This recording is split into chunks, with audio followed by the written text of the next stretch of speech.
الحمد لله نحمده ونستعين ونستغفره ونتوب إليه ونعوذ بالله من شرور أنفسنا ومن سيئات أعمالنا من يهده الله فلا مضل له ومن يضلل فلا هادي له أشهد أن لا إله إلا الله وحده لا شريك له وأشهد أن محمدا عبده ورسوله لا نبي بعد اللهم صل على محمد وعلى آله وصحبه وبارك وسلم ومن تبعهم بإحسان إلى يوم الدين وبعد فإن خير الحديث كتاب الله وخير الهدى هدي محمد صلى الله عليه وسلم وشر الأمور محدثاتها فإن كل محدثة بدعة وكل بدعة ضلالة وكل ضلالة في النار. إخواتي في الدين أعزني أعزكم الله. Alhamdulillah kita dipertemukan Allah Subhanahu wa taala. Malam ini kita akan bahas satu mungkin perkara yang kecil tetapi dosanya besar dan paling ditakuti oleh Rasulullah sallallahu alaihi wasallam. Mungkin ulama kita tidak memasuki bahasan-bahasan akidah dan manhaj. Malam ini kita akan bahas tentang syirkul asghar wa anwa'uhu, syirik kecil dan pembagiannya. Apa yang disebut syirik kecil? Udah lama kita ngaji lah, jenggot pun sudah mulai panjang-panjang lah, mulai memutih. Apa yang dimaksud dengan syirik kecil? Ada bisa bantu? Tak apa-apa, tak salah, tak naik kelas tak masalah. Apa syirik kecil? Syirik kecil? Apa syirik kecil? Ana yakin semuanya menjawab akan sepakat bahwa syirik kecil itu adalah riya. Memang itulah yang ada di pikiran setiap orang. Padahal riya itu bukan syirik kecil, tapi contoh syirik kecil. Riya bukan syirik kecil, tapi contoh syirik kecil. Yang kita ingin tahu malam ini, apa itu syirik kecil? Sudah sekian lama kita menganggap bahwa syirik kecil itu hanya riya, sehingga yang lain dari itu kita menganggap syirik besar. Gantung jimat syirik besar, syirik kecil? Gantung jimat tuh baru mantap kajian, tapi salah. Itu pula mantap dalam salah. Ramalan bintang, meramal yakin dengan bintang syirik kecil. Baru digertak sikit aja langsung salah. Sudah betul tuh, digertak sikit saja langsung salah. Wallahi ikhwan, apa pasal macam ini? Kenapa? Karena kita belum duduk dalam manhaj itu, dalam akidah itu. Kadang betul, kadang salah. Lebih banyak salah daripada betul. Maka itu malam ini kita kaji itu. Ya. Kenapa kita belajar tentang syirik kecil? Karena ada dua yang masalah, ikhwan. Syirik besar kita tahu, ya. Tapi saya tidak, karena waktu kita tidak akan bahas lebih panjang. Bahwasanya yang jelas syirik, Allah Subhanahu wa taala berfirman, "Innahu may yusyrik billah faqad haramallahu 'alaihi al-jannah wa ma'wahumun nar." Siapa yang mensyirikkan Allah, Allah mengharamkan atasnya surga, tempat tinggalnya adalah neraka. Ya. Inna Allah la yaghfiru an yushraka bihi syai'an wa yaghfiru ma duna dzalika liman yasha. Allah mengampuni dosa yang lain, ya, tetapi Allah tidak mengampuni dosa orang yang mati dalam syirik. Kemudian ulama kita bagi syirik menjadi dua, syirkul akbar wa syirkul asghar, syirik besar, syirik kecil. Malam ini kita bahas dulu syirik kecil. Karena Rasulullah sallallahu alaihi wasallam bersabda, inna akhwafa ma akhafu alaikum syirkul asghar. Sesungguhnya yang paling aku takutkan menimpa kalian adalah syirik kecil. Bukan Rasulullah tak takut dengan syirik besar, tapi syirik kecil itu kadang-kadang orang tak sadar. Syirik besar, umat Islam saya rasa macam apapun takkan pernah nak minta sama patung selagi dia Islam. Tak kena. Minta berhala tak kena dia. Akan tetapi syirik kecil kadang-kadang masuk tanpa kita sadari. Pertama kita akan fahami tentang syirik kecil.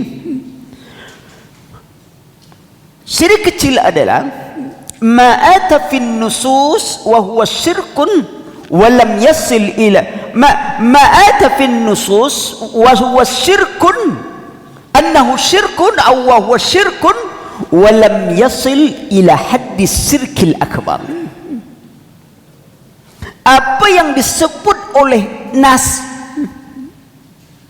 dengan lapas syirik, walam yasil ila haddis syirkil akbar, tapi belum sampai pada batasan syirik besar. Atau apa batasannya? Yang batas tu tak tahu putusan. Syirik besar tahu, tapi di mana batasnya yang itu yang belum tahu tuan. Nah ikhwan, kita akan masuk akidah ini. Jadi yang katakan syirik kecil, yang dikatakan syirik kecil, ya, yang di ma'ata fin nusus, apa yang disebut oleh nas, syariat, Al-Quran dan sunnah Nabi sallallahu alaihi wasallam dengan lapas syirkun, dengan lapas syirik, walam yasil, tapi dia tidak sampai kepada batasan syirik besar. Tapi kalau kita tak tahu batasan syirik besar, macam apa pula nak tahu? Batasan syirik besar, syirik kecil adalah al-i'tiqad, keyakinan. Maknanya syirik kecil selalu wujud dalam amalan kita. Belum masuk kepada dua masalah keyakinan itu. Nanti uraian. Walaupun nanti syirik kecil ada yang zahir, ada yang khafi. Ya. Itu syirik kecil. Bagaimana mengetahui syirik kecil? Itu dia kan. Pertama, dia disebut oleh nas itu syirik kecil. Contoh, sabda Rasulullah sallallahu alaihi wasallam dalam hadis riwayatkan oleh Al-Imam Ahmad, inna akhwafa ma akhafu alaikum syirkul asghar, sesungguhnya yang paling aku takutkan menimpa kalian adalah syirkul asghar, syirik kecil. Lalu Rasulullah ditanya, qalu ya Rasulullah wa ma syirkul asghar, apa syirik kecil? Rasulullah jawab, ar-riya. Itu dia. Yang ini yang sering kita dengarnya, ar-riya. Lalu kita menganggap riya itu definisi syirik kecil. Padahal contoh syirik kecil. Sesungguhnya yang paling aku takutkan menimpa kalian adalah syirik kecil. Ya Rasul, apa syirik kecil itu? Adalah ar-riya.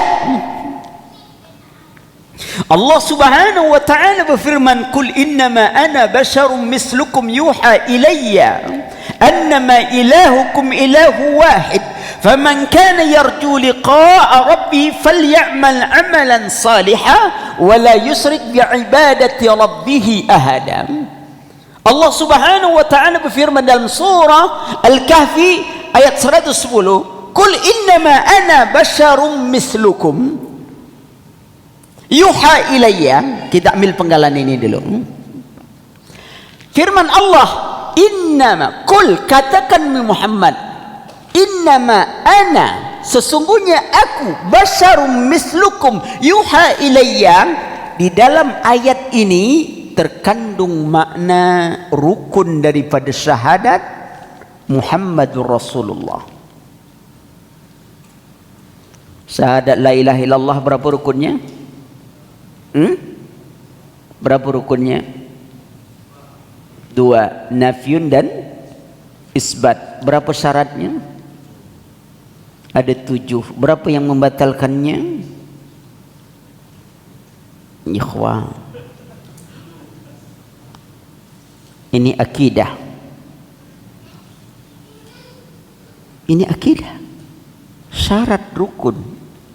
Sekarang kita masuk saja bab kita yang ini, itu lain lagi bahasannya. Muhammad Rasulullah berapa rukunnya?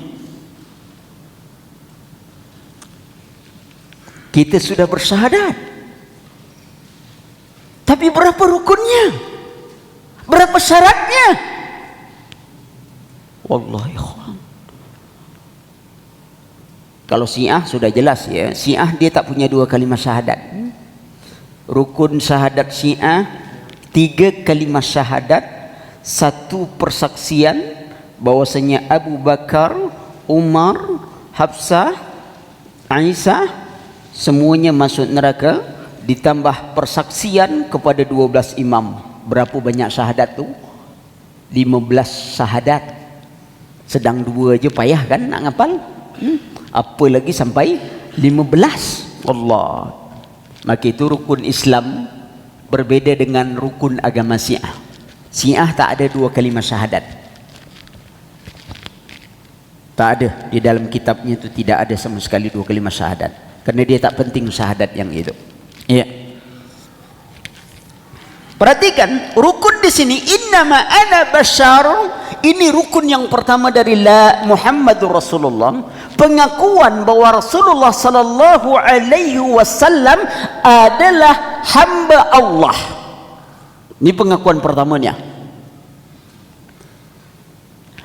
Kenapa kita mengakui bahwa Rasulullah menjadi rukun pertama sebagai hamba Allah? Agar kita tidak mengangkat Rasulullah melebihi dari kedudukan yang diberikan oleh Allah subhanahu wa ta'ala. Sebab Rasulullah sallallahu alaihi wasallam bersabda, la tatruni kama ataratin nasara ibnu Maryam. Jangan kalian mengangkatku sebagaimana orang Nasrani mengangkat Isa putra Maryam.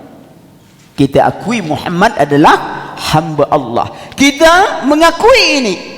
Rukun yang kedua, yuha ilayya, diwahyukan kepadaku. Berarti kita mengakui kerasulan Rasulullah sallallahu alaihi wasallam. Supaya abang, supaya kita tidak meremehkannya.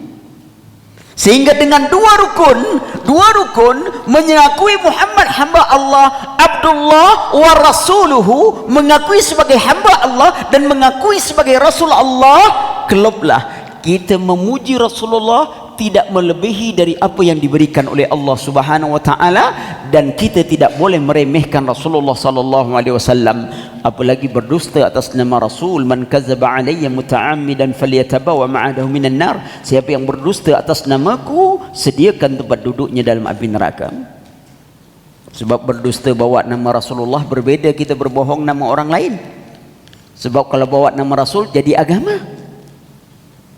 Kalau nama orang lain mungkin tak jadi agama dia. Perhatikan ini. Kemudian annama ilahukum ilahun, ilahukum adalah Tuhan. Faman kana yarju liqa, barang siapa berharap bertemu dengan Rabbnya, hendaklah mereka beramal saleh dengan tidak menserikatkan Allah dengan seorang pun. Ini dia syirik kecil, ya. Karena Allah Subhanahu wa taala memerintahkan kepada kita, wa ma umiru illa liya'budullaha mukhlishina lahuddin. Mereka tidaklah diperintahkan kecuali memurnikan seluruh ketaatan kepada Allah Subhanahu wa taala.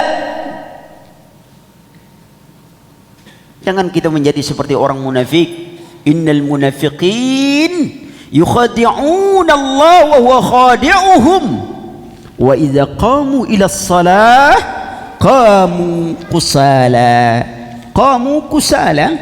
Dan orang munafik ingin menipu Allah, tetapi Allah lah yang membalas tipu daya mereka. Wa makaru wa makarallah wallahu khairul makirin. Mereka buat makar, Allah juga punya makar, dan sebaik-baik rancangan adalah rancangan Allah Subhanahu wa taala.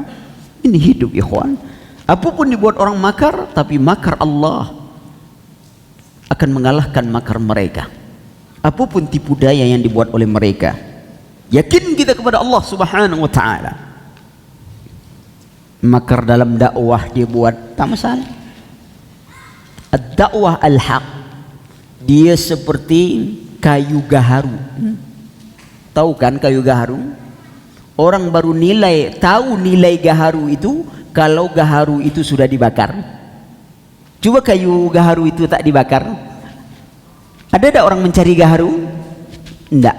Tapi begitu sudah dibakar, orang tahu harumnya, semua orang mengejar bau itu. Gitu dah dakwah al-haq. Ada saja orang membakarnya, tetapi semakin dibakar, harumnya semakin semerbak.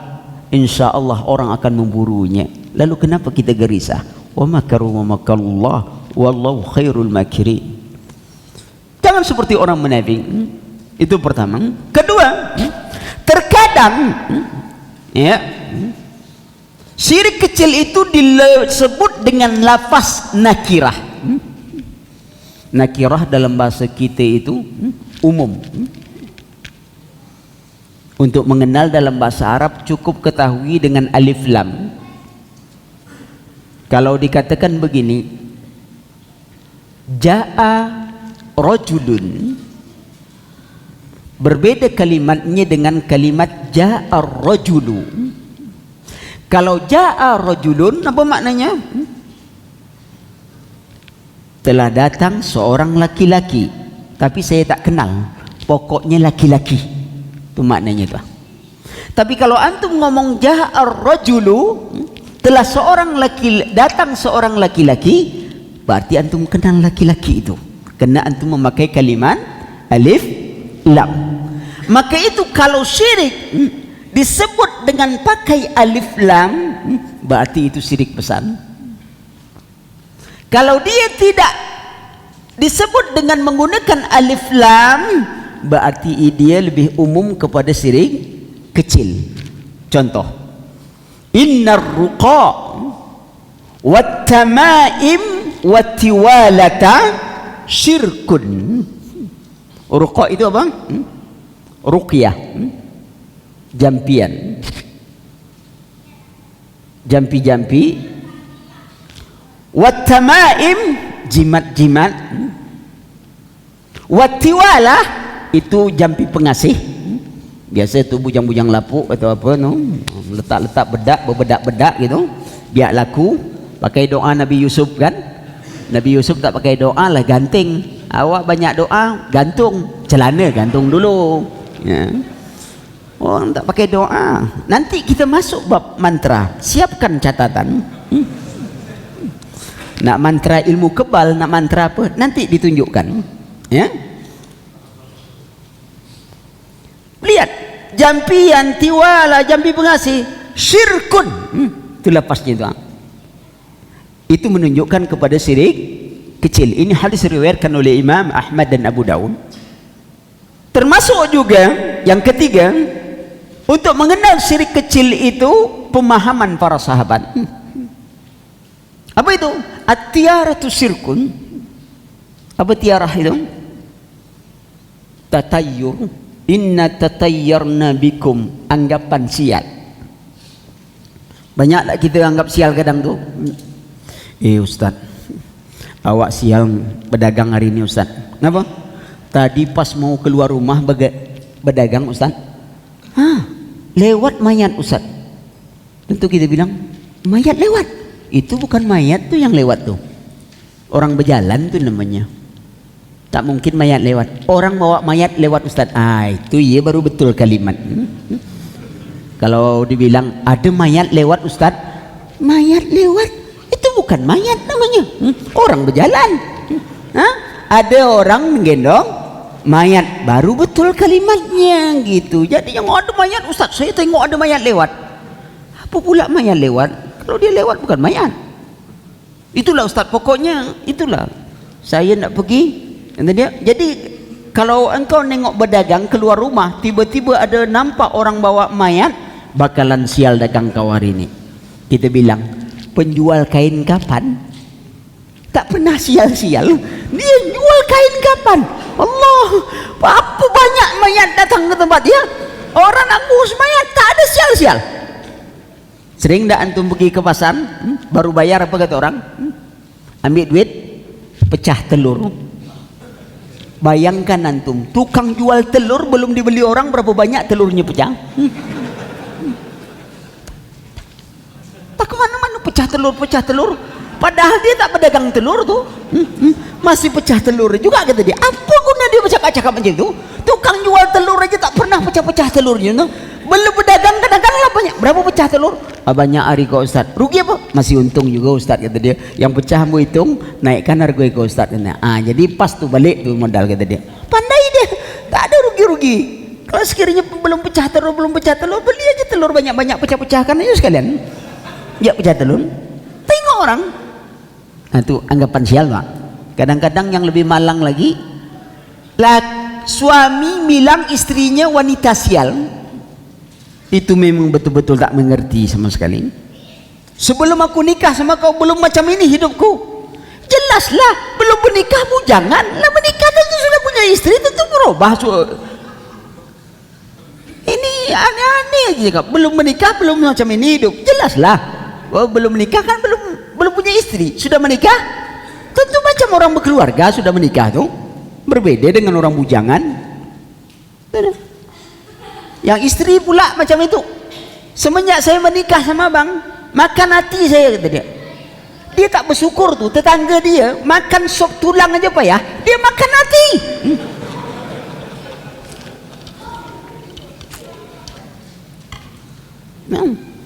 Tetangga lah berbulan-bulan sop tulang aja payah nak makan. Dia menikah dengan kita setiap hari makan hati. Wallahi ikhwan, senang hidup aduh. Bersyukurlah. Itu dia. Sekarang kita bahas pembagian syirik kecil. Syirik kecil ada dua bagian. Zahir, nyata, dan khafi. Yang nyata contohnya, man halafa bi ghairillahi faqad asyraka. Siapa yang bersumpah dengan selain nama Allah, maka dia telah menserikatkan Allah. Itu dia. Siapa yang bersumpah dengan selain nama Allah, maka dia telah menserikatkan Allah. Tapi ulama bagi lagi, kalau dia bersumpah itu hanya sekedar ucapan sumpahnya saja, ini demi bapakku saja nih, demi kau lah nih, itu syirik kecil tuh. Tapi kalau ia jadikan sandaran sumpahnya itu, karena dia menganggap kalau ini jadikan sandaran, ini orang mulia, ini orang agung, kalau bersumpah dengan namanya, kita melanggar sumpahnya, kita akan kualat, maka ini jangan-jangan akan menjatuhkan dia pada syirik besar. Kenapa? Sudah i'tikadnya. Tapi kalau hanya sekedar, maka suatu riwayat Qutailah binti Saifi al-Juhaniyah radhiyallahu anhuma menuturkan bahwa ada orang Yahudi datang kepada Rasulullah. Lalu dan dia berkata, sesungguhnya kamu sekalian melakukan perbuatan syirik. Ini Yahudi bilangnya, engkau mengucapkan atas kehendak Allah kemudian kehendakmu, dan mengucapkan demi Ka'bah, itu syirik. Nengok orang Yahudi bilang, berarti orang Yahudi lah paham dia itu. Muhammad, kalian telah melakukan syirik karena kebiasaan kawan teman-temanmu itu mengatakan apa? Apa dia? Kehendak Allah kemudian kehendakmu. Masya Allah wasi'ta, kehendak Allah dan kehendakmu, dan juga kalian bersumpah demi Ka'bah. Lalu Rasulullah sallallahu alaihi wasallam memerintahkan sahabatnya mengucapkan kalimat wa rabbil Ka'bah, demi Rabb Ka'bah. tak boleh mengucap wal Ka'bah, tidak boleh. Tapi demi Rabb Ka'bah harus diucapkan demikian. Kemudian tidak boleh mengucapkan Masya Allah summa syi'ta, ya, Masya Allah wa syi'ta, tidak boleh. Tapi kita harus mengucapkan Masya Allahu summa syi'ta. Summa tak boleh pakai wa. Kenapa? Kalau antum membuat lafaz itu dengan waw, itu berserikatlah kehendak. Kehendak Allah dan kehendakmu.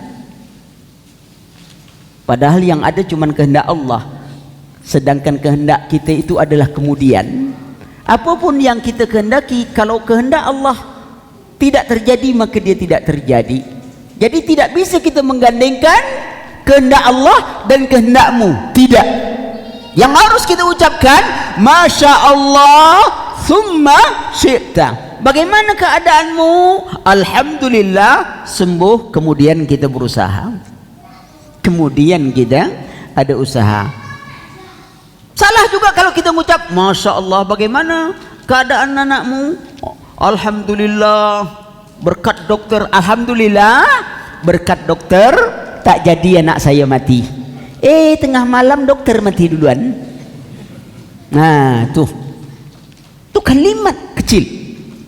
Nah, ini bersumpah dengan selain nama Allah Subhanahu wa taala. Maka itu Rasulullah sallallahu alaihi wasallam dalam hadis riwayatkan Ibnu Abbas radhiyallahu anhuma bahwa Rasulullah sallallahu alaihi wasallam bersabda, "Idza halafa ahadukum falayaqul ma syaa Allah wa syi'ta, walakin liyuqal ma syaa Allah summa syi'ta."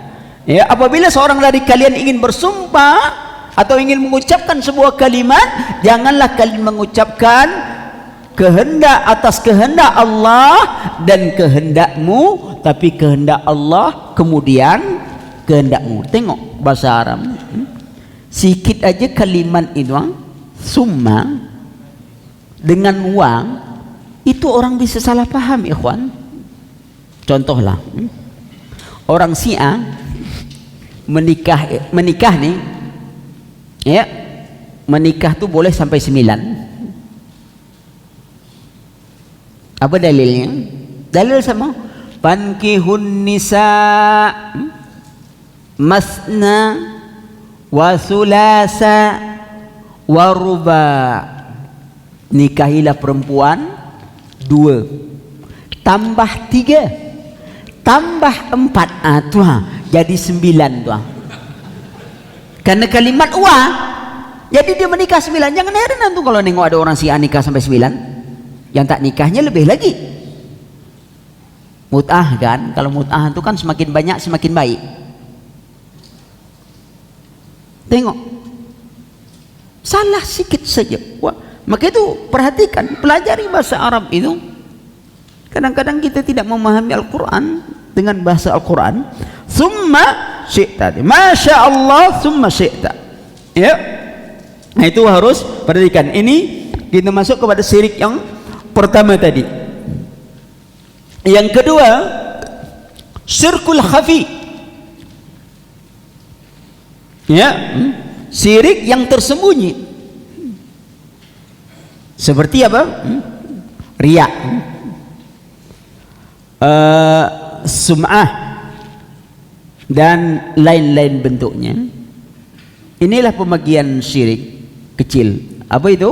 Syirik kecil itu terbagi khafi, syirik zahir dan khafi, yang nyata dan yang tersembunyi, ya. Nah, kadang syirik khafi ini ada lagi bagiannya. Ada lagi ulama membahas tentang syirik khafi khusus lagi. Apa itu? Gerakan refleks.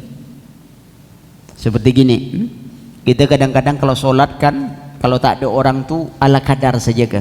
Kalau tak alama ala kadarnya, kenang tak kemana-mana tuh kepala tuh. Tapi begitu masuk orang, Assalamualaikum, Wah. Maksudnya tak riak, tapi ada tak pernah kejadian macam itu? Kira-kira antum pernah ndak antum begitu? Tahu saya ceritakan, paham-paham aja lah sikit. Malu pula awak ceritakan kawan kan, Allah sudah menutupi. Tapi sering kadang-kadang ikhwan, tahu saya itu sedang sholat jemaah sajalah, kadang-kadang kita agak santai gitu kan. Tapi begitu ada masuk, assalamualaikum, ada perubahan. Tengok tuh khafinya tuh, itu syirik khafi, tidak riak, akan tetapi itu yang halus sekali. Ini yang disebutkan dalam sebuah riwayat, seperti telur semut yang hitam di atas batu yang hitam di malam gelap gulita. Itu keadaan syirik khafi, itu halus, tak ada yang ketahui. Maka itu doa yang sering disebutkan oleh Rasulullah sallallahu alaihi wasallam sebelum tahiyat akhir, atau katakan sebelum waktu sujud akhir. Mereka Rasulullah, Allahumma inni a'udzubika an usyrika bika syai'an wa ana a'lam wastaghfiruka minadz dzambi allazi la a'lam. Ini agar diampunkan dari dosa syirik khafi tadi. Kecil ikhwan, tapi sedikit yang mengetahui keadaan seperti itu. Kita nak membersihkan amalan kita, tapi berapa banyaknya kita tidak menyadari keadaan seperti itu. Kadang-kadang sholat tuh pakai baju kaos saja tuh kalau di kamar sendirian kan, pakai baju kaos lah inilah. Takut pula pakai celana pendek pula lagi kan, ya lewat lutut sedikit, tapi agak santai aja, tak orang nengok. Tengoklah keadaan, ya. Maka kita perhatikan itu agar kita bersihkan amal. Yang berikutnya adalah contoh-contoh syirik kecil. Ya.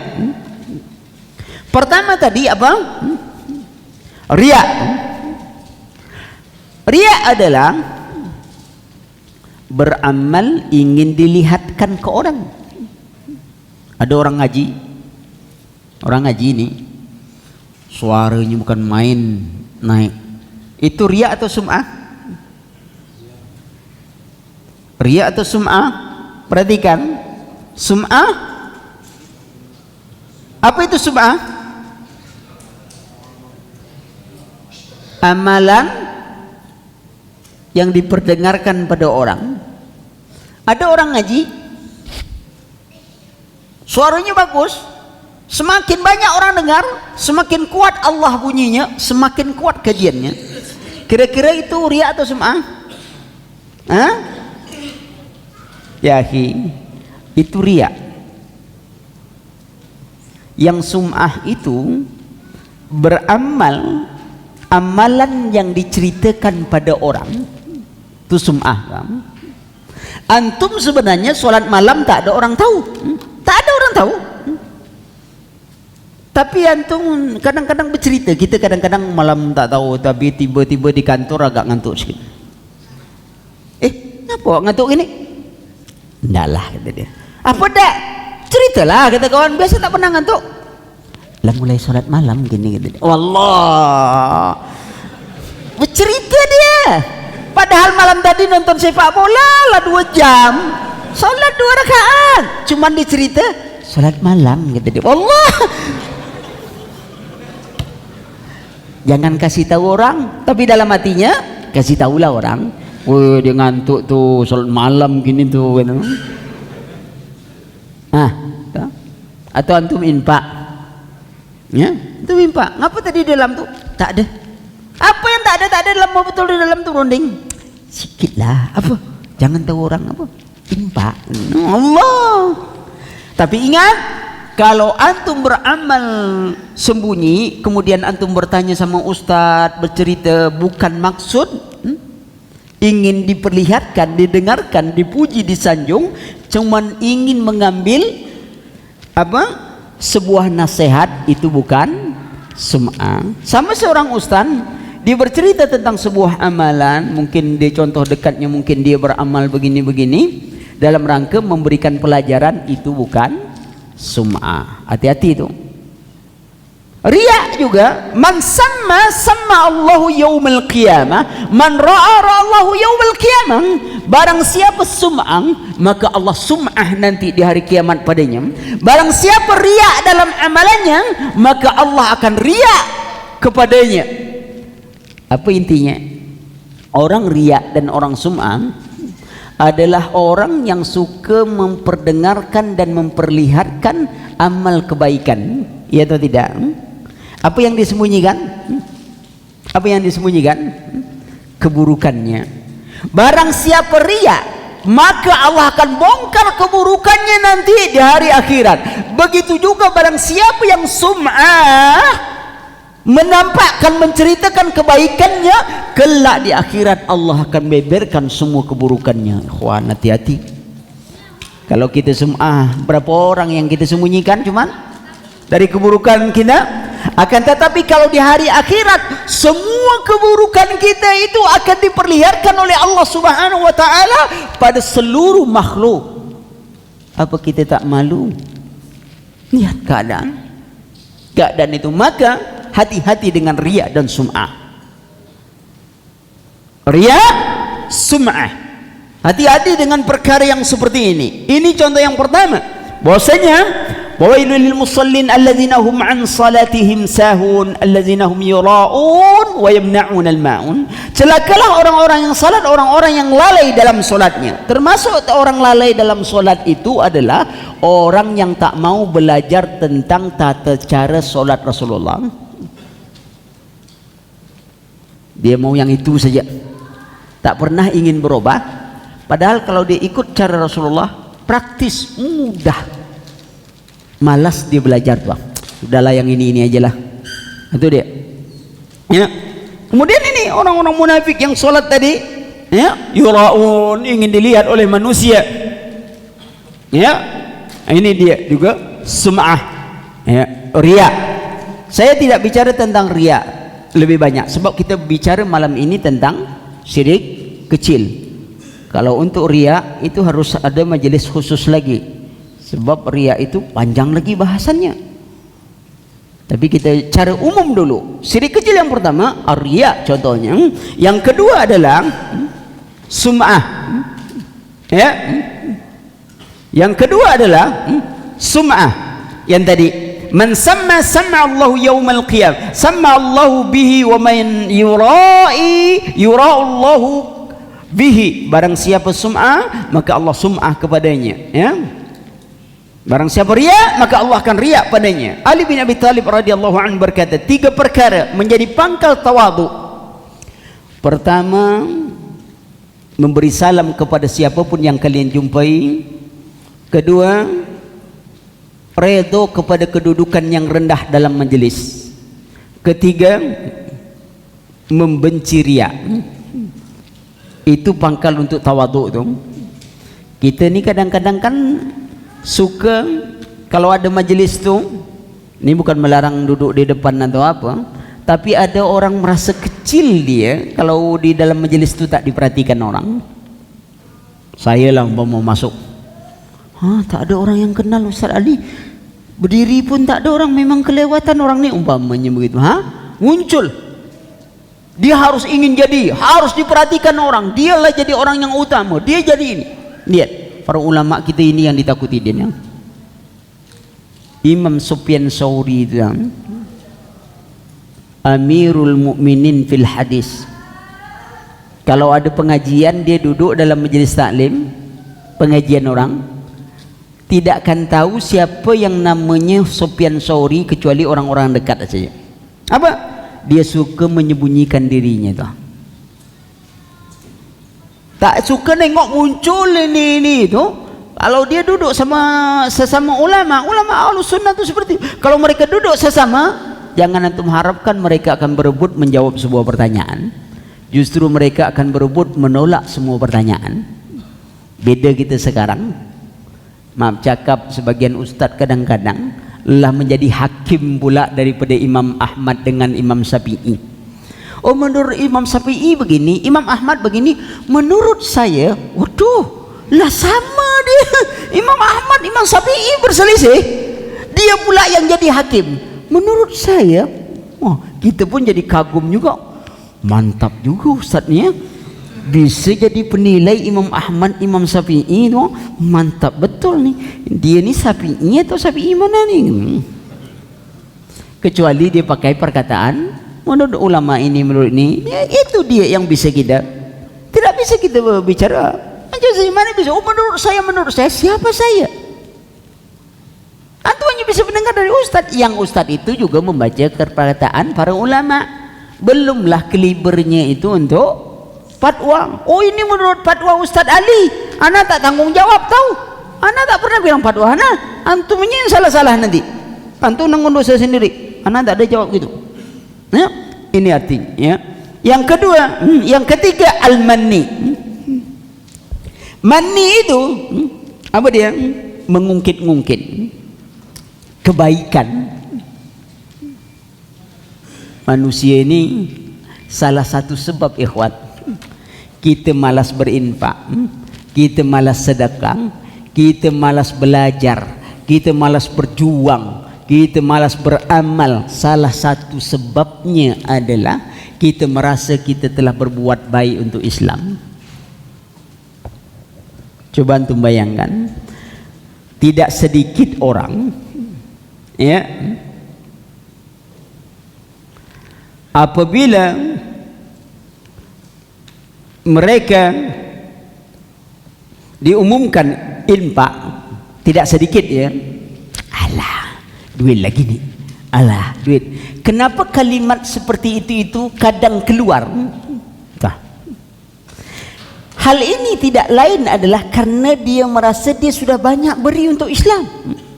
Bulan kemarin saya baru infak 10 juta, bulan ini infak lagi 1 juta, baru aja datang kajian lah minta infak lagi, datang ustaz lagi infak pula lagi. Apa kerja minta-minta semua nih? Dah lah banyak saya buat untuk Islam atau? Padahal kalimat seperti itu seperti kalimat orang Badui. Di dalam surah Al-Hujurat ayat 17 Allah Subhanahu wa taala berfirman, yamunnuna 'alaika an aslamu. Orang Badui itu yamunnuna 'alaika, mereka menyangka mereka telah memberikan kebaikan kepadamu, an aslamu, lantaran mereka Islam. Itu Badui itu. Kalau kita tak Badui, tapi harapan kita lebih dari Badui. Kita tak Badui. Kita menyangka bahwa kita telah banyak membuat kebaikan untuk Islam lantaran banyak infak kita bawa nama Islam. Bangun masjid ini, bina dakwah ini, bangun kerja ini, semuanya kalau karena saya, kalau tak saya, kalau tak saya. Ini dia dah. Apa kata Allah Subhanahu wa taala? Qul la tamunnu alayya islamakum. Jangan kalian, ya Muhammad, kata Allah, katakan kepada Badui yang menganggap bahwa Islamnya mereka memberikan kebaikan kepadamu, katakan kepada mereka, jangan kalian bangga dengan Islamnya kalian. Kenapa? Karena Allah lah sebenarnya yang telah banyak memberikan kebaikan kepada kalian. An hadakum lil iman. Allah memberi hidayah kepada kita kepada iman. Ikhwan, orang terakhir masuk surga, apa yang ditawarkan Allah? Dunia 10 kali lipat dari dunia dan isinya dia miliki. Dia akan tukar dengan azab neraka. Dunia dan 10 kali lipat dari dunia akan dia tukar agar diselamatkan Allah Subhanahu wa taala masuk ke dalam surga Allah. Hari ini dunia tak ada dalam genggaman kita, ikhwan. Cuman dunia selalu ada dalam benak kita. Maka itu dalam solat pun masuk dunia tu, tidur pun dunia tu, dari dunia kepada dunia untuk dunia, tak pernah lari pikiran kita kecuali kepada dunia. Ini kenyataan. Karena dunia tak ada genggaman kita. Tapi Allah tidak minta itu. Allah beri hidayah kita kepada iman, hidayatul iman. sangat berharga dalam hidup kita. Ikhwan, antum, kalau kita bedakan sebuah perbandingan nikmatnya hidup di dalam sunnah ini, coba lihat, dua saja Anda sebutkan. Orang Syiah untuk dapat surga mereka hidup harus jadi orang munafik. Apa akidahnya? Takkiyah, pura-pura.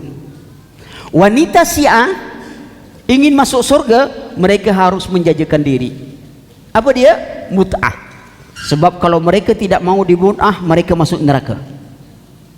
Maka ketika Allah memberi hidayah kita kepada sunnah ini, baru kita menyadari bahwa sesungguhnya sangat nikmat hidup di dalam sunnah. Kita dimuliakan oleh Allah Subhanahu wa ta'ala. Lalu apa yang kita sudah berikan untuk Islam? Tidak ada. Tak sebanding.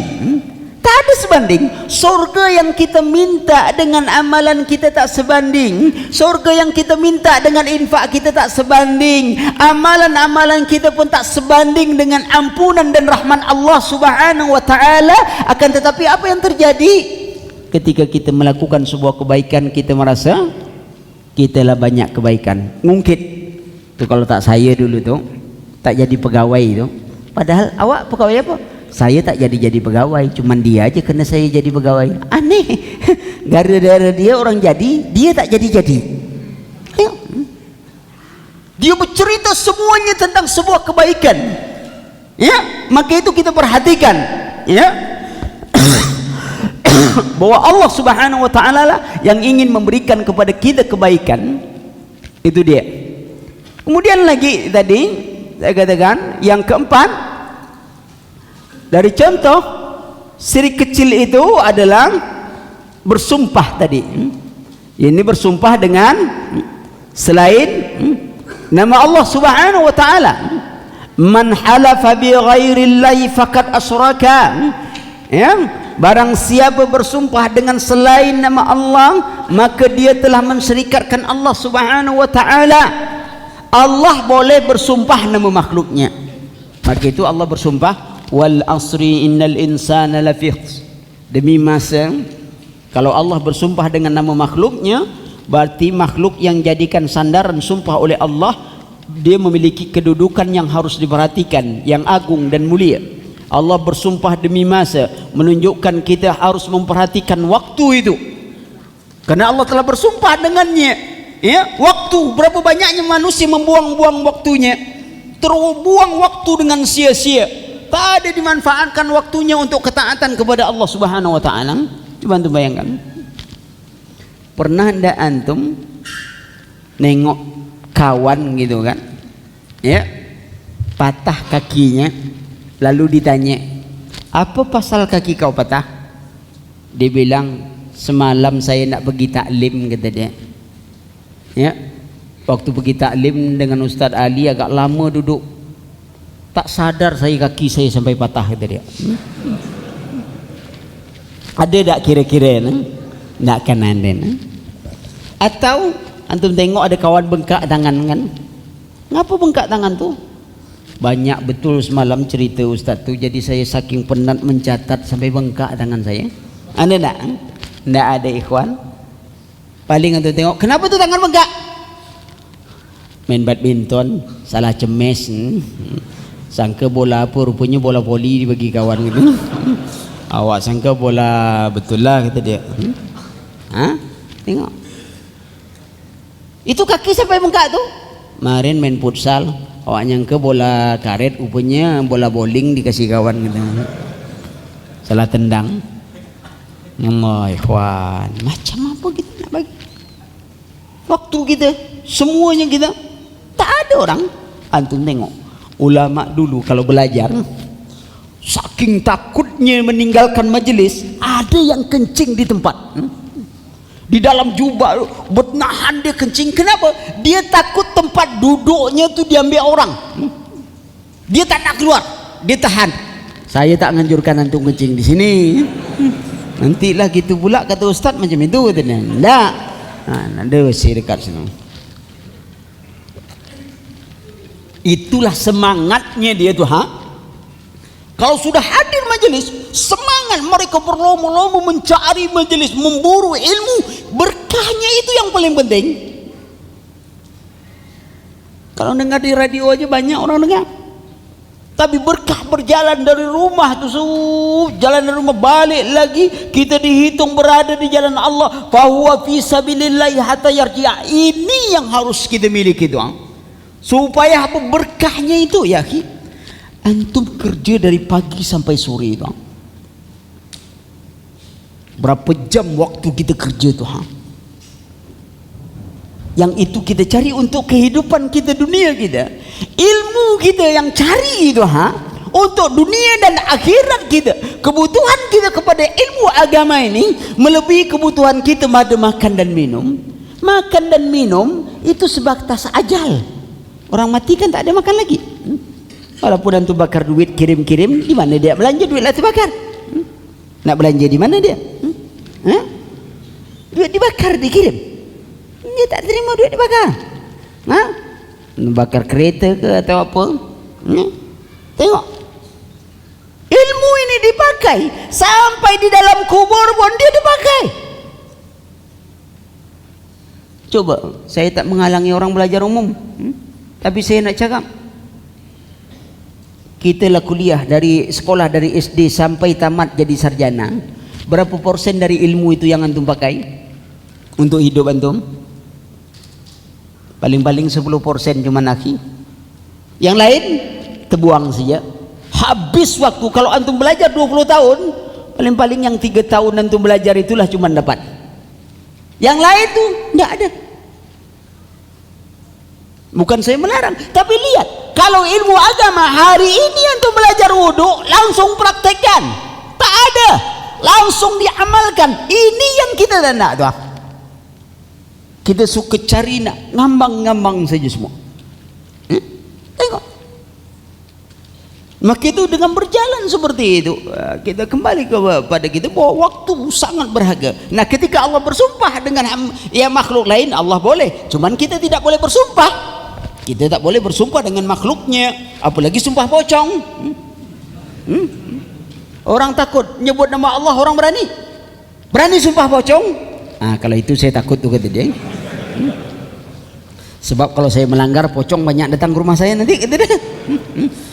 Takut dia sumpah pocong daripada menyebut nama Allah. Bayangkan antum. Padahal apa pasal pocong tuh? Ditakut-takuti, dia mati. Kalau dia balik ke rumah mati, dia belum mati. Tokok aja kepalanya kan gitu. Ini kita ini suka salah. Ada orang mati balik hidup. Ya akhi, kalau ada orang mati balik, ya berarti dia tak mati tuh, hidup dia tuh. Sebab orang mati tak akan bisa balik. Kalau ada orang mati itu bisa balik lagi, yakinlah antum disuruh dia keluar rumah dari rumah dia, takkan dia tidak balik lagi ke kuburan. Dia lah bisa balik kan. Tempat kecil, rumah awak buat besar-besar, orang nempati, mesti keluar, kata dia. Di rumah aku nih, kata dia. Aku bangun kuat-kuat lah mati gini, kau bilang. Kalau dia bisa balik, tapi dia tak bisa balik, makanya tak bisa balik lagi. Ini kesempatan yang diberikan oleh Allah, maka bersumpah itu dilarang, ya. Kemudian jimat, ya, jimat macam-macam, ya. Man ta'allaka tamimatan faqad asraka. Siapa yang menggantungkan jimat, dia telah menserikatkan Allah. Makna jimat itu sebenarnya adalah suatu sifat untuk menambah kesempurnaan sesuatu. Orang ini penakut, tapi karena dia ingin punya sifat berani, kan dia kurang tuh. Apa kurangnya? Takut. Apa yang membuat dia berani? Jimat. Dia pakailah jimat pemberani. Pakai. Asal dia pakai jimat, berani dia. Tapi kalau terbuka jimat, takut dia. Itu dia. Itu penyempurna bagi dirinya. Budak-budak menangis. Anak-anak kan banyak nangis tuh. Lahir nangis, ini datang ke satu. Apa pasal nih nangis terus? Berat nama. Berapa panjang nama dia? Sampai berat betul gitu namanya. Ya. Entahlah kata orang tua-tua dulu, iyalah takkan bayi kasih nama. Yang kasih nama tu orang tua. Dia bilang iya, kata orang tua. Iya betul lah, orang tua yang mengatakan, takkan anak bayi ngasih nama. Bukan ustaz kata dia, ni memang berat nama. Siapa nama engkau? Nama dibuat. Geledek. Geledek itu betul lah berat. Ngapa tak keledek aja? Keledek tu sama dengan ubi, agak ringan sikit. Aneh-aneh nama. Robah nama. Pergi pula. Itu apa pasal gelang lebat itu? Ni ustaz, semenjak pakai jimat yang dikasih Tok Dukun tadi, anak saya tak nangis lagi. Iyalah tak nangis. Dulu tak ada mainan. Kini lah ada mainan, mana nak nangis lagi? Apa dibuat? Tengok orang gantung jimat macam-macam ikhwan. Dia baca doa, dia pasang tulisan doa 1000 dinar. 1000 dinar. Apa tu ayatnya? Tak tahu. Rugi. 1000 dinar. Wa may yattaqillahu yaj'al lahu makhrajan. Ya? Wa yarzuquhu min haitsu la yahtasib. Antum hafal ayat 2 dengan ayat 3 dari surah At-Talaq, itulah amalan doa 1000 dinar tu. Tapi kalau antum duduk itu aja dibaca, 1000 kali pula antum kena sembah orang. Kerja tidak apa tidak? Itu doa 1000 dinar. Tulis di papan tulis. Tulis cantik. Nak dapat duit 1000 dinar tadi, lah habis pula $1000. Bayangkan. Lebih parah lagi yang kedua, dia letak gantung tu. Tiba-tiba besok ada pula orang Cina buat kedai samping rumah dia. Laris pula. Dia tengok-tengok 1000 dinar apa 2000 dinar orang sebelah dia. Tengok laris betul. Awak 1000 dinar tak ambil. Dia salah gunakan ayat. Ada jimat kebal, kadang-kadang dipakai rajah macam-macam lah. Ada huruf terbalik lah, huruf angka terbalik, bintang ini bintang itu. Tak ada. Antum tengok orang kebal dari dulu zaman sekarang sampai sekarang mati juga tak? Mati ikhwan. Tak ada yang kebal dari malaikat maut. Tak ada. Alang Donald bebek saja tu kebal asli tu. Antum tengok Donald bebek tu, lah berlubang badan tu. Dia ambil dia tu pasang lagi tu. Mana ada orang kebal macam tu? Jadi kalau antum nonton ilmu kebal, tak usah jauh-jauh. Donald bebek aja dapat ilmu itu. Mantap antum. Ada truk ni gepeng, lewat truk balik lagi.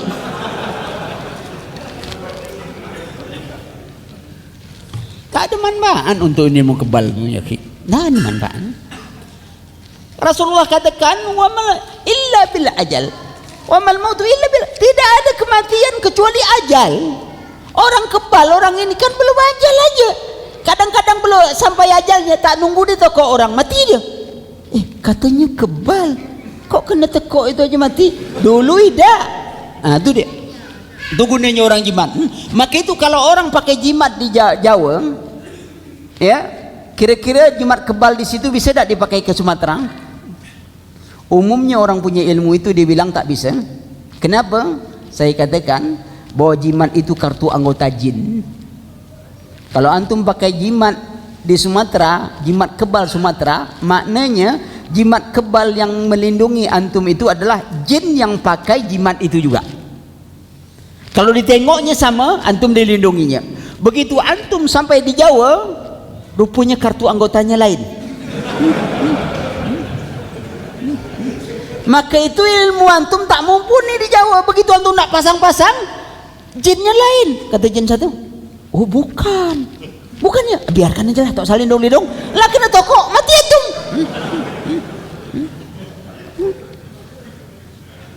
Maka itu tak guna pakai jimat.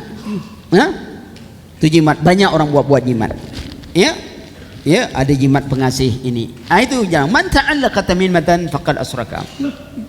Yang keenam, mantra. Ini dia nya. Ya, inna ruqa wa tamaim wa tiwalata syirkun. Ruqyah jampi-jampi, ya, tamaim jimat-jimat tadi, tiwalah itu mantra pengasih. Ya, saya tak pakai ilmu yang lain ya. Karena saya orang Melayu, tentu saya pakai ilmu Melayu lah. Macam-macam tau. Dia pakai umpama, tapi isi dalam tak salah ya. Buka-buka luar saja ya. Orang lain pula ngamalkan nanti ni anak bujang lah si anak catatan. Apa kata dia ya? Dia pakai umpamanya, anak sering tengok kata orang pakai bedak pemanis. Dia ambil bedak, dia gosok-gosok tangan.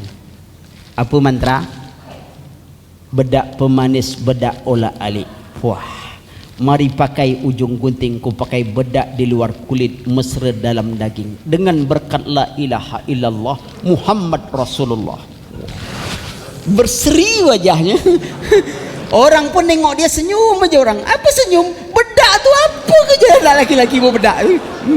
Dia pikir orang manis apa? Dia lah senyum-senyum aja. Padahal kan nengok bedak dia tu tak beres. Itu namanya bedak pemanis. Ya. Belum lagi doa pengasih. Apa itu? Sirih senggang kuning naik belular mata muda. Muka aku bagai mambang, anak mambang kuning. Berkat aku memakai doa setandang muda. Wah, keluar tu dia. Matahari tak bersinar, tubuhku bercahaya. Bulan tak bercahaya, dia naik cahaya bulan ke wajahku. Cahaya Allah, nurullah, nur Muhammad, nur baginda Rasulullah. Berkat, puah, jadi dah. Pengasih sekampung. Allah, apa guna kalau nak ceramah? Ada lagi mantranya. Nak ceramah supaya orang tak bisa berbunyi, diam aja orang. Itu namanya doa pembungkam. Ini jangan-jangan kena bungkam dari tadi oleh Saadi kan? Iya, dia baca Bismillahirrahmanirrahim. Batu bertitik, batu berdenting, 3 batu dacing, mulut tertempan, gigi terguncing. Kau jangan banyak bicara sama kau. Diam, dengar cakap kau. Tu baca yang lain-lain. Yang baca lain-lain itulah yang bahaya. Nak dapat baca lain-lain tu, makan garam agak sekarung baru dapat. Itu mantra. Banyak ikhwan, banyak. Semua orang, semua daerah dia punya mantra. Semua orang punya mantra. Tapi mantra itu ada 2 jenis. Kalau yang selama ini saya perhatikan, ya, ada 2 jenis. Ada sebut orang sihir putih, sihir hitam. Sihir putih biasanya itu pakai ayat. Ya, dia pakai ayat. Apa ayatnya? Banyak. Ya, ada yang namanya dalam dunia mistik kebatinan itu Bismillah 9. Ya, Bismillah itu ada banyak. Dalam kajian-kajian ma'rifat itu disebut Allah itu mempunyai 3000 nama. 1000 nama yang hanya diketahui oleh malaikat, 1000 nama diketahui oleh para nabi, 300 nama itu di dalam kitab Taurat, 300 nama itu di dalam Zabur, 300 nama itu di dalam kitab Injil, ya. Kemudian 99 itu dalam Quran. Yang 1 nama itu dirahasiakan Allah. Maka kalau antum mengamalkan bismillah dengan hitungan-hitungan tertentu, wah itu kesaktiannya mandraguna. Walaupun mandra tak menggunakan kesaktian. Ya, kalau baca 21 kali menjelang tidur malam, maka aman dari gangguan setan. Kalau dibaca 41 kali di telinga orang kemasukan jin, insya-Allah akan sembuh. Tak tahu yang sembuhnya jinnya atau apa. Ya? Banyak-banyak. Kalau dibaca 313 kali pada waktu terbit matahari sambil menghadap kiblat, setelah dibaca solawat 100 kali, insya Allah mudah mendapat rezeki tanpa diduga-duga. Enak betul orang cari rezeki. Antum tak usah jadi karyawan aja lah, bayang makan ini aja. Itu bismillah. Ada lagi namanya bismillah 9. Oh, ini amalan untuk menguasai 1000 jin. Entah kan? Bismillah 9. Ada lagi namanya Bismillah 20. Saya tak bacakan, sibuk ngapal Bismillah 9 besok. Ya? Ada lagi pemanis Bismillah 6. Waduh, banyaklah nama Bismillah. Ada lagi namanya ilmu kebal. Doa ilmu kebal tahu tak antum? Antum lupa ayatnya. Laqad ja'akum rasulun min anfusikum. Itu ayat untuk mendapatkan ilmu kebal. Tapi ada tata caranya. Kalau antum salah baca, antum mati tak menentu aja. Tu makanya harus berguru baru dapat ilmu kebal. Apa cerita? Itu ilmunya. Ada lagi namanya tenaga dalam jin, 16 malaikat. Jibril menjaga nyawa, Mikail menjaga rahsia, Israfil menjaga hati, Israel menjaga jantung. Jadi kirimkan 16 kali Al-Fatihah pada setiap malaikat 16 tadi. Bila dalam terdesak baru panggil dia datang membantu kita. Macam filem Cina tu bisa panggil apa, langit bumi itu datang, dia masuk itu. Datang monyet dalam diri dia jurus monyet, datang sapi dia jurus sapi, datang babi dia jurus muka babi. Macam itulah. Ya. Ini jin, ya. Ini salah baca, antum dimasukkan orang dalam celana jin. Kita tak usah belajar mantra banyak. Tapi mantra itu adalah dilarang. Ya. Kemudian anggapan sial. Ya. Atiaratu sirkun, anggapan sial. Banyak orang pakai anggapan sial. Seperti tadi yang saya katakan, orang menganggap sial tanda. Kadang hari. Kadang-kadang ada orang ingin menentukan perjalanan itu dihitung. Saya pernah menemankan ini orang ingin melamar, lalu dia bilang, Ustaz, kalau kita tengoklah pelangkah kita ini kan pelangkah itu namanya. Apa itu? Kalau kita tengok pelangkah kita ini nampaknya berhasil. Dari mana ngitungnya? Allah Jibril Muhammad, Allah Jibril Muhammad. Apa itu hitungnya? Senin, Selasa, Rabu, Allah Jibril. Kita ini hari Selasa. Hari Selasa berarti hari Jibril. Jibril diutus kepada Rasul membawa risalah dan berhasil sampai kepada Rasul. Berarti kalau kita melamar hari Selasa, insya Allah lamaran kita diterima. Kerana ini hari Jibril. Mantap. Saya bilang, saya hitungan lain pula. Saya bilang, apa hitung Ustaz? Ada Fir'aun, Haman, Qarun. Fir'aun, Haman, Qarun. Itu hitungan apa pula kata dia? Hitung pelangkah juga. Cuman ini kajian agak tinggi sikit ini. Nampaknya tak ada yang berhasil kita ni. Fir'aun celaka juga, Haman celaka juga. Hari Selasa ni hari kita dihancurkan. Nampaknya lebih baik tak usah pergi hari ni. Pergilah. Itu makanya jangan nunggu pelangkah hari baik, bulan baik. Ini enggak. Itu kadang-kadang kalau kita hitung cari sial setiap negeri, kita tak bisa berjalan, kawan. Tak bisa berjalan. Sebab setiap negeri itu berbeza-beza hari sialnya. Yang ini hari Senin, ini hari Selasa. Antum kumpulkan semua hari sial tu, akhirnya antum tak bisa kual. Sial aja semua tu. Ya, ngapa? Berangkat hari Rabu tak boleh. Bulan Safar tak boleh berangkat. Tak boleh. Nanti kecelakaan. Nama bulan Safar, padahal namanya bulan Safar. Kalau bulan Safar itu bulan berjalan. Orang Arab dulu disebut bulan Safar karena mereka pada bulan Safar itu melakukan perjalanan. Kosong kampungnya, dia berjalan. Itu bulan Safar. Kita bulan Safar itu dilarang. Maka itu kita pakai ruwetan. Tambah ruwet pikiran kita kan. Apa sebab ni? Apa salah saya kena siram-siram macam itu? Tengok. Supaya buang sial. Kalau sekiranya negeri kita ini berapa banyaknya tukang buang sial, tentulah lama terhilang sial. Tiap tahun buang sial terus. Tak banyak terbuang sial, tapi tidak juga. Tak ada atiaratu sirkun. Ya. Nah, kemudian ada lagi tanjim. Ya. Tanjim itu perbintangan. Ya. Artinya orang yang meramal menurut bintang. Ya.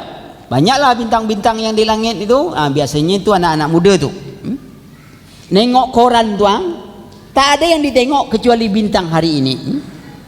Apakah bintang tu Aries, Taurus, Gemini, Cancer, Leo, Virgo, Libra, Scorpio, Sagittarius, Capricorn, ya, Aquarius, Pisces, itu semua nama-nama dewa Yunani.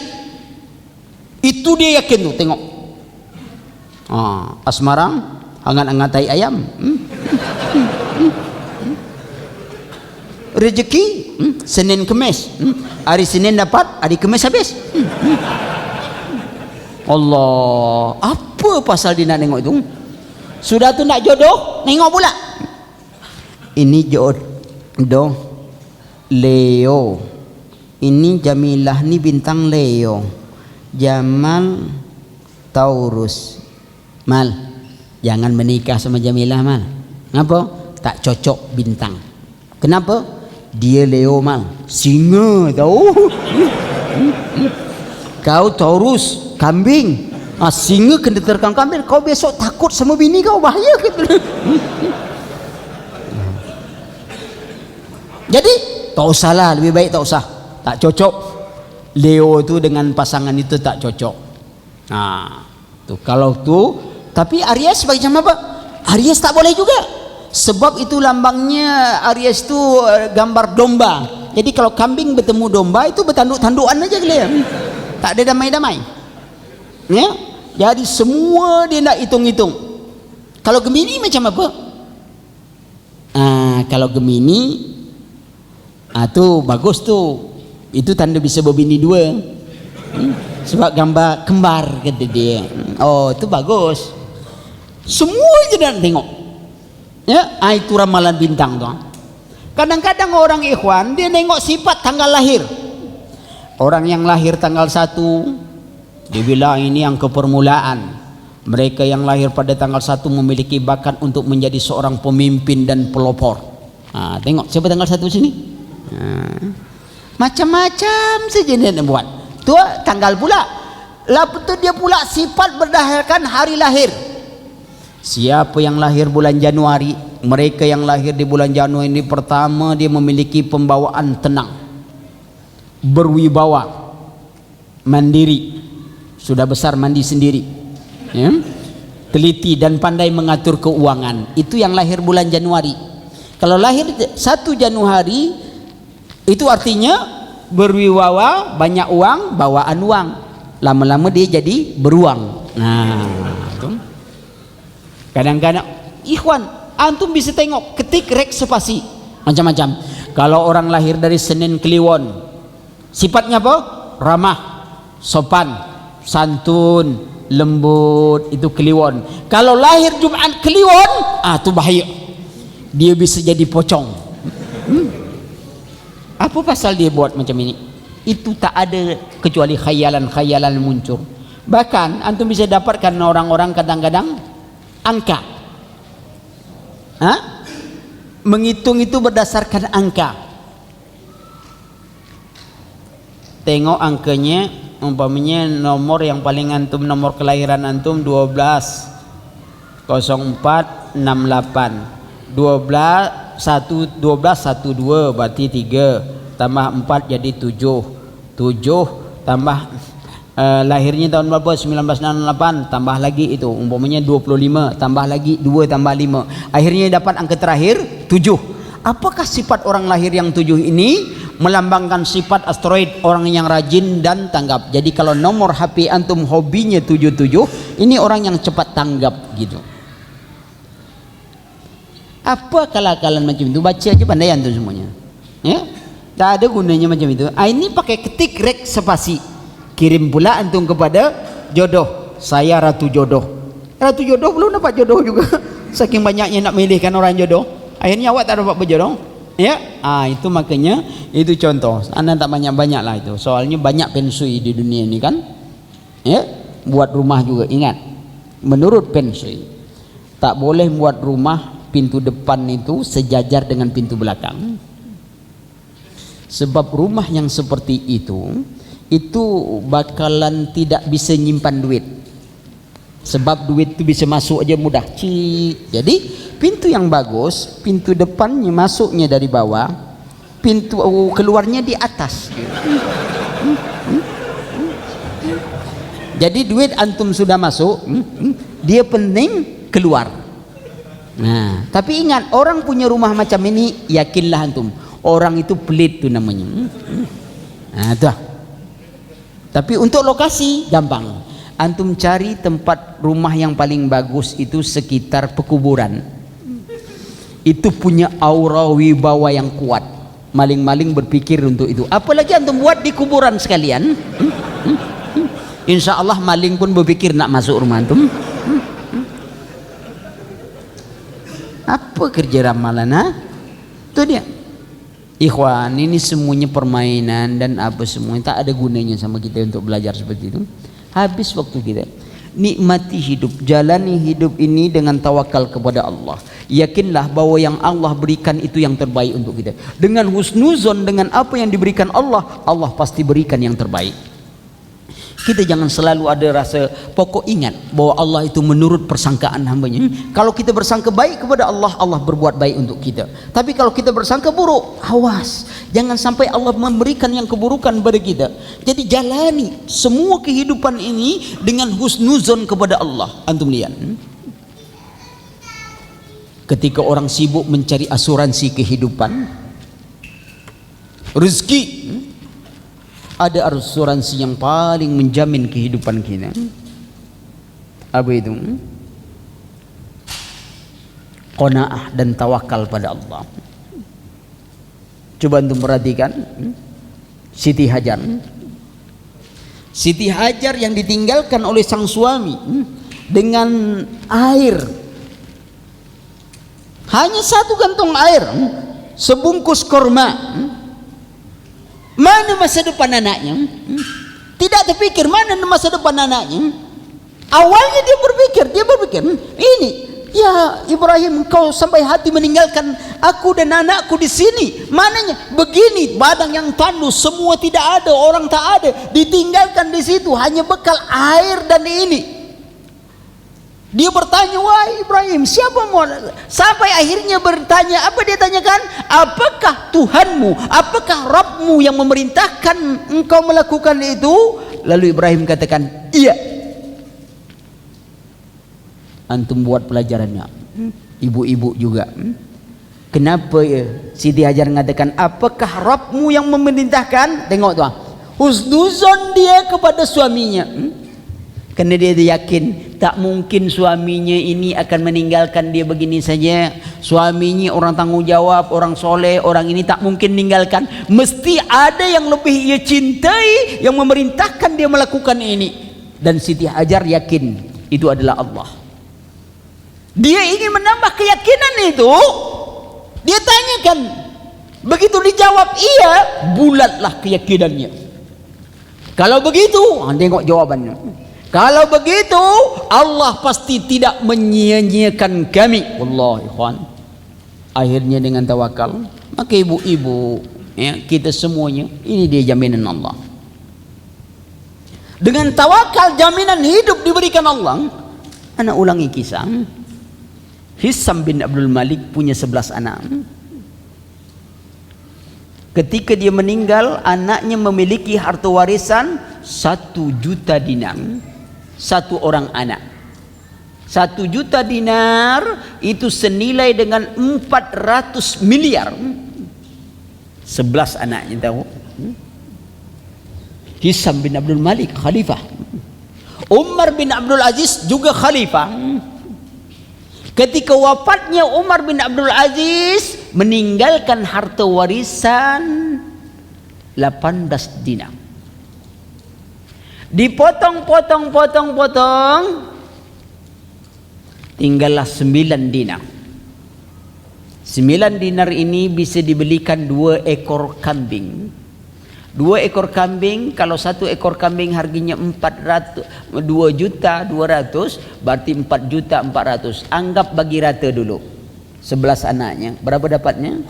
400.000 rupiah. Anak Umar bin Abdul Aziz memiliki warisan 400.000 rupiah. Anak Hisam bin Abdul Malik memiliki warisan 400 miliar. Suatu masa ketika di Madinah terjadi perjuangan fisabilillah, anak Umar bin Abdul Aziz berinfak, yang harta warisannya berapa? 400.000, berinfak 100 ekor kuda. Sementara salah seorang anak Hisam bin Abdul Malik ada yang menjadi peminta-minta yang harta warisannya 400 miliar. Apa yang dibekalkan Umar? takwa. Ketika ditanya, ya Khalifah, kalau engkau wafat, apa yang engkau berikan kepada anakmu? At-taqwa. Sebab kalau mereka bertakwa kepada Allah, Allah menjamin hidup mereka. Kita ini kurang yakin kadang-kadang. Ustaz, doa-doa aja macam apa Ustaz? Itu menunjukkan kelemahan kita. Kadang-kadang gitu, wah kalau doa-doa aja kapan kita begini? Kapan? Doa-doa aja. Ketika kita sudah meremehkan sebuah doa, maka tidak dikabulkan doa kita. Ikhwan, sahabat dulu ada yang ahli doa, benar-benar doanya makbul. Dan para sahabat lain, tabiin yang lain, kalau berperang suka kalau dia hadir dalam majelis. Dia perang, saya lupa namanya, dia selalu berkata begini, kalau dia ingin ingin ikut perang, dia buat syarat. Syarat pertama, tidak boleh ada yang azan kecuali dia. Yang masak dia. Tengok syaratnya itu. Bukan minta kedudukan jadi pemimpin, yang biasa saja. Kalau dibolehkan dia ini tuh, dia ikut di situ. Suatu ketika terjadi perang, kaum muslimin sedang berada dalam keadaan sudah agak kesusahan. Lalu panglima perang, mana si fulan? Mana fulan? Dia tahu ini fulan ada di pasukan dia ada. Orang yang makbul doanya ada di sisi dia. Lalu dia katakan, mana si fulan? Lalu katakan, fulan lagi menyepi. Wahai panglima, mengapa dia? Dia sedang berdoa kepada Allah. Biarkan dia berdoa. Karena satu telunjuknya mengangkat ke hadapan Allah ke atas langit lebih aku senangi dari sekian panglima perang. Dia berdoa dan makbul. Wallahi. Sa'ad bin Abdul Waqqas perang Qadisiyah, beliau turun atau tidak? Beliau dalam keadaan sakit, penuh bisul. Tapi kenapa Umar memilih dia? Karena dia punya senjata doa. Sebab kalau Sa'ad bin Abdul Waqqas berdoa, dia minta dia menang, Allah pasti menangkan. Itu yang dipegang oleh Umar. Ternyata benar. Kita hari ini kalau disuruh doa, orang apa sekitar yang bilang, alah doa-doa aja terus. Ya akhi, serius saja kita minta doa belum tentu dikabulkan kan? Serius. Kadang-kadang kita doa, lah menangis-nangis. Kadang belum berdoa, lah menangis pula begitu. Belum doa, lah nangis duluan.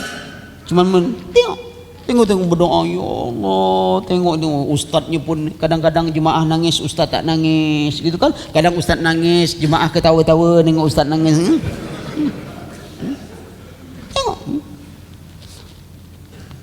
kita minta diselamatkan ini. Padahal doa itu senjata utama kita, keyakinan kita. Tentu ada syaratnya. Pertama coba untuk perhatikan, sudah tak kita ini berdoa itu sepenuh hati? Bagaimana mengukur sepenuh hatinya? Sama tak doa antum ketika antum doa dalam keadaan senang hari ini dengan doa antum ketika antum dalam keadaan musibah? Sama tak? Tengok, ada orang tiba-tiba jam 10 azan. Kawannya tanya, siapa yang azan tu? Celana pendek pula lagi. Si fulan kata dia, weh pandai azan kata dia. Solat tak pernah, apa tak pernah. Pakai celana pendek pula. Bukan, api itu sudah dekat ke rumah dia, tak ada jalan lain kecuali azan. Allahu Akbar. Apa maksudnya azan? Bukan manggil orang solat. Dia minta tolong pada Allah, selamatkanlah ini. Ternyata Allah tolong. Sudah tu dia duduk kedai kopi, apa dia bilang? Untung aku azan kemarin, kata dia. Kalau sempat aku tak azan, kampung lah habis, kata dia. Allah ikhwan, azan dia yang hebat. Ngapa dia tak azan aja sepanjang mana tu, mana tempat orang kebakaran ini? Tengok, sama tak? Ketika kita berada dalam kesusahan sempit, bukan main doa gitu, dan ternyata Allah kabulkan doa. Tapi selepas itu adakah sama doa kita? Kadang-kadang, coba antum merasakan, ada tak tadi antum berdoa, dengan penuh hati itu. Apakah antum angkat tangan atau tidak angkat tangan? Adakah kita itu berdoa penuh hati khusyuk minta harap dikabulkan Allah atau hambar? Hanya lisan saja yang ngomong Rabbana atina fid dunya hasanah wa fil akhirati hasanah wa qina azabannar. Coba antum merasa-rasa. Kalau hanya menghambar tadi, maka itu doa kita belum dikabulkan. Kita minta seolah-olah seperti orang pengemis minta, tapi ngancam. Pak, sedekah Pak. Kalau nak bagi-bagi tak bagi berhenti Pak. Kira-kira dibagi orang tak sedekah? Ini minta sedekah. Sedekah Pak, sedekah. Oh bagi-bagi tak bagi berhenti Pak. Mana orang nak bagi? Kita nak minta pada Allah. Rabbana atina fid dunya hasanah wa fil akhirati hasanah wa qina azabannar. Amin amin. Apalagi kalau ada yang mimpin, oh makin malas dia. Tangannya nunjuk sini, dia amin. Asal amin aja dia ngadap imam tuh. Amin kalau dah. Pedagang tadi kasin amin amin. Tidak.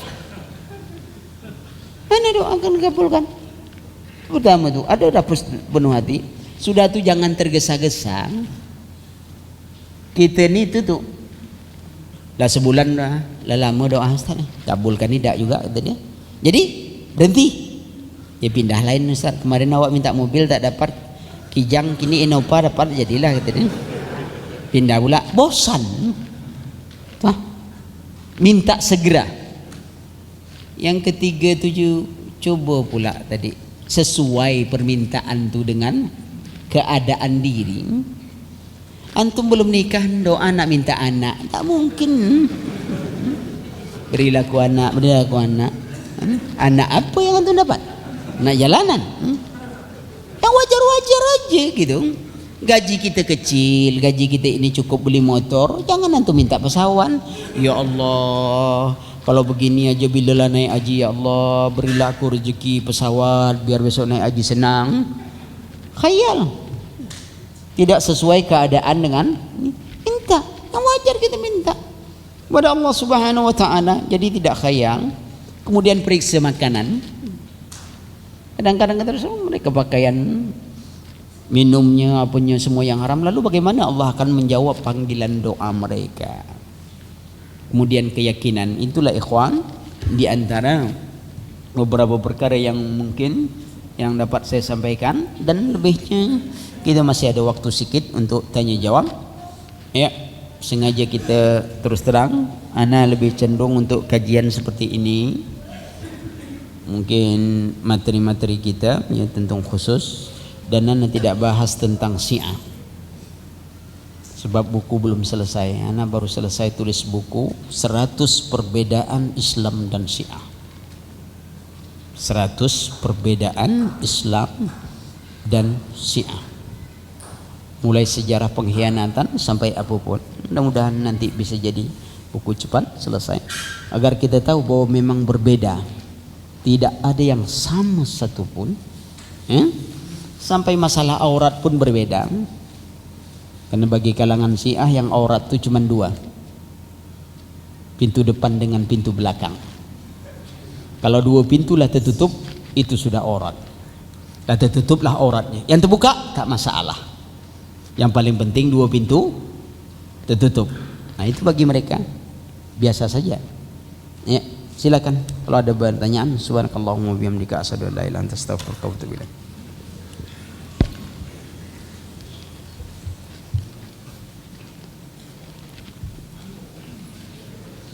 Tak ada belum?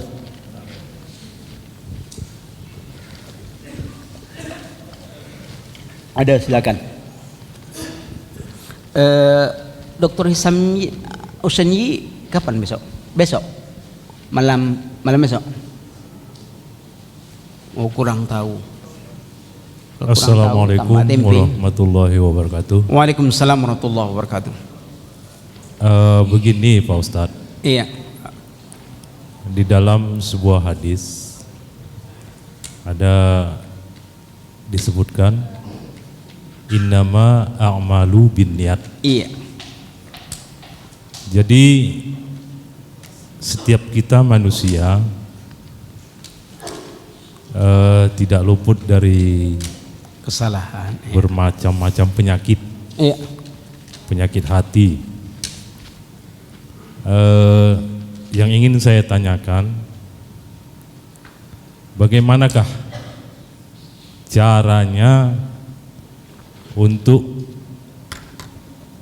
menghilangkan penyakit-penyakit tersebut, yang diantaranya penyakit ria,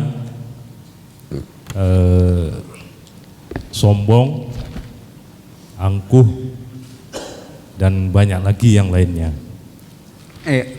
Dan yang kedua, dalam pembicaraan tadi, yaitu mengenai syirik, syirik kecil, yang menyangkut jimat yang bisa membuat seseorang menjadi kebal ataupun yang lainnya.